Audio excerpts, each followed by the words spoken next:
So we're going to do a little Photoshop manipulation here. Let's get this guy to be holding a huge tub of jelly beans.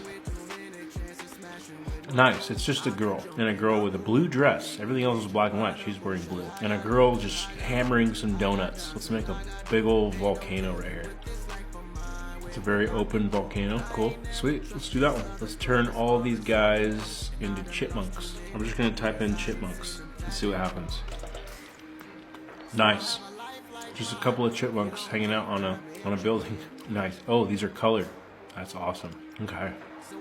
Sweet, now let's give one of them a hat. Wow, that's actually pretty cool. Let's do the red one. Let's make this chipmunk lifting weights. It's just a weight. Turn the chipmunk into a weight. Interesting, cool. Let's just have a weight there then. Awesome. So here's a new picture.